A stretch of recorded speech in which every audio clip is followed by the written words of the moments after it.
Coucou, on se retrouve aujourd'hui pour tester ensemble un nouveau tutoriel. Donc c'est la première vidéo d'une série qui vous présentera des tutoriels dans divers domaines, donc j'espère que ça vous plaira.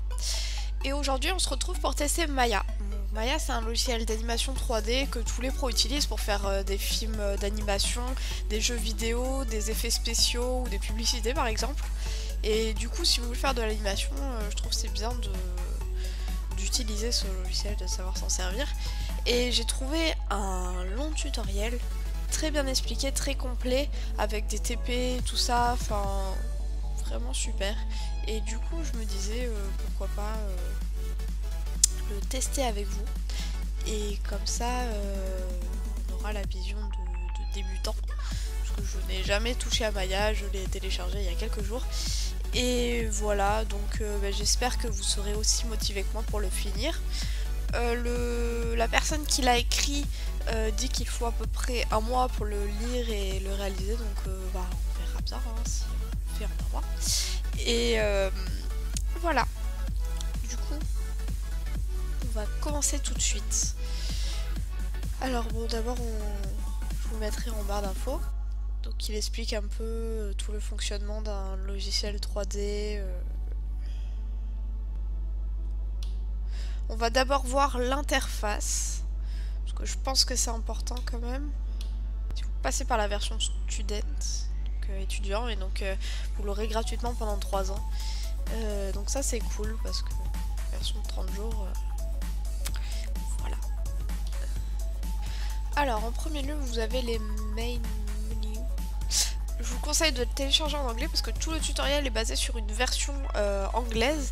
Du coup ce sera plus facile pour vous de vous y retrouver et puis ça vous fera apprendre un petit peu d'anglais.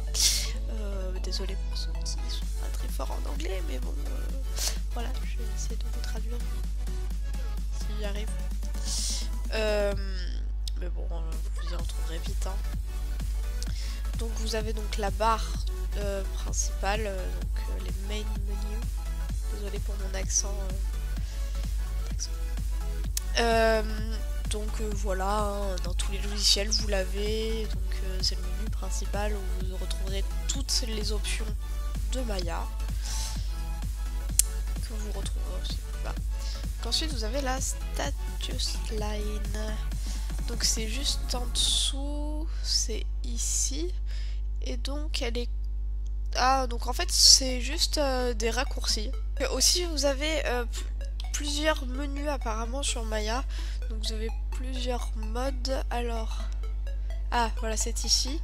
Donc vous avez modeling, rigging, animation, FX, rendering, customize. Voilà, donc... Du coup, la barre de menu, donc c'est suivant le mode que vous avez sélectionné, la barre de menu va changer. Par exemple, si vous le mettez en mode polygone, que je n'ai pas, ça va être très pratique parce que j'ai téléchargé la version Maya 2016 et c'est sur une version 2012 que ça se passe. Comment vous dire, je pense que polygone ça revient à modeling, enfin sûrement, mais c'est pas du tout les mêmes menus, c'est vrai. Rigging, on va voir. Rigging, ouais, voilà, ça change selon. Bon bah on va essayer de se retrouver, mais je pense que c'est mieux d'utiliser la 2016 quand même parce que vous avez toutes les nouveautés et tout ça. C'est génial les nouveautés. Ensuite vous avez shelves. Shelves, c'est... donc vous avez les curves, donc c'est de la 2D, c'est des courbes basiques. Ensuite surface. Surface, bon c'est des surfaces lisses utilisées pour modéliser par exemple une carrosserie de voiture. Ensuite polygone, vous avez donc les polygones que vous utiliserez pour réaliser toutes les formes que vous allez utiliser pour modéliser en fait. Donc toutes les options liées à ça, tout ça.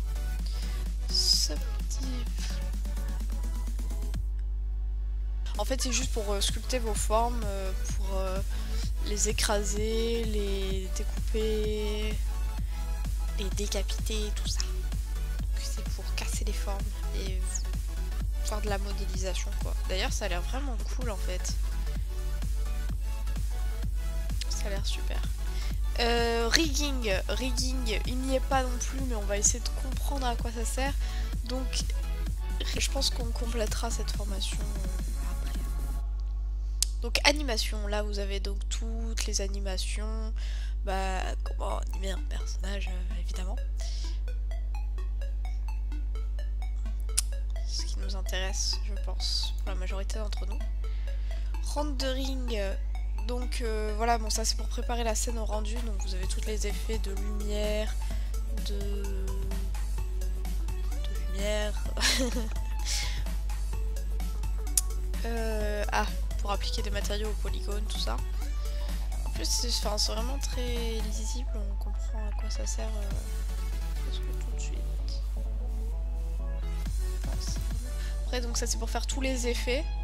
J'ai vu qu'on pouvait faire vachement, on pouvait modéliser des fluides, enfin de l'eau, de la neige et tout. Enfin, c'est juste génial quoi. FX Catching, alors...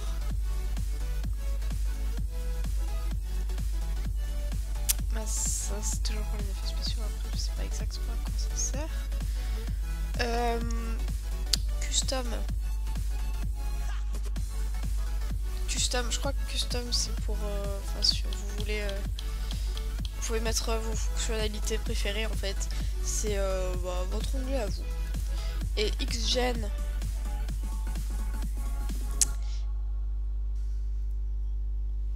Xgen on verra à quoi ça sert plus tard je pense. Voilà. Ensuite vous avez le panel menu. Donc qui est ici. Et la panel toolbar. Toutes ces petites options ici. Donc en fait c'est le panel toolbar c'est des raccourcis encore que regroupe enfin tous les petits trucs que vous avez là en fait c'est ce que vous avez dans la panel toolbar donc c'est des raccourcis quoi. Ensuite donc vous avez la toolbox.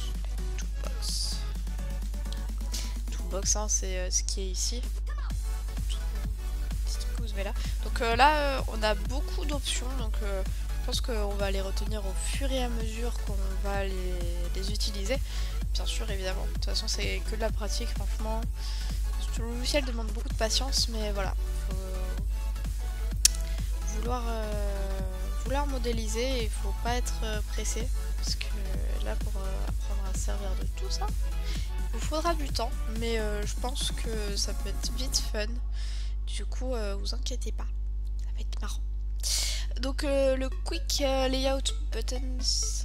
Donc là vous avez la Toolbox et là vous avez la Quick Layout Buttons. Donc ça vous sert à agencer les fenêtres, donc bah, soit de manière pré-créée. Donc ça c'est en fait c'est des organisations déjà créées, mais vous pouvez bien sûr créer la vôtre si vous voulez. Je pense qu'on le verra après. Déjà, vous avez pas mal d'organisations. Je pense que vous pourrez trouver celle qui vous convient.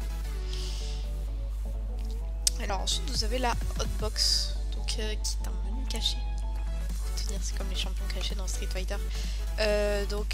Pour le faire avancer, il faut rester appuyé sur la barre d'espace en plaçant la souris au-dessus du panel.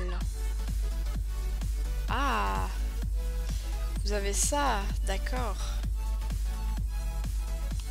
Ensuite, donc le time slider. Donc le time slider, c'est ça. Si je me trompe pas.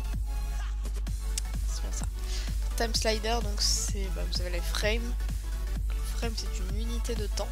Et bah, apparemment, on apprendra à s'en servir plus tard. Et quand on commencera l'animation, évidemment. Et ensuite, vous avez la range slider. Donc, ça permet de choisir l'intervalle de frame qu'on veut utiliser. Et apparemment c'est très utile. Et command line, ça affiche les informations que vous faites sous un code en mail. Et apparemment on peut aussi taper nous-mêmes les codes qu'on veut. Et donc helpline. Ah, bah ça c'est... voilà, c'est tout ce qui... pour nous dire à quoi ça sert chaque truc. Donc la channel box qui fournit diverses informations de position, orientation, échelle. On peut transformer la channel box en 2 menus en cliquant sur les icônes tout en haut à droite. Ici. Ouais, en fait, j'ai rien dit. Bon. Voilà. On va le laisser comme c'était en fait. Donc là, on a déjà fait quand même les 30 premières pages. Hein. On va vite, je trouve. Donc layer editor. Donc c'est ça nous permet d'organiser notre scène grâce au calque en fait. Layer c'est calque pour gérer en fait tous nos animations, nos rendus.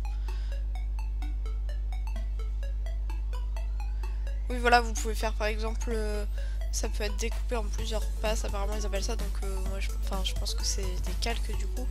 Donc ça une image contenant les ombres, une contenant les couleurs, une contenant les lumières, tout ça, donc voilà, donc c'est comme ça, si vous voulez supprimer quelque chose, c'est plus facile au lieu de tout supprimer, enfin comme dans tous les logiciels de graphisme, hein, je vous dirais.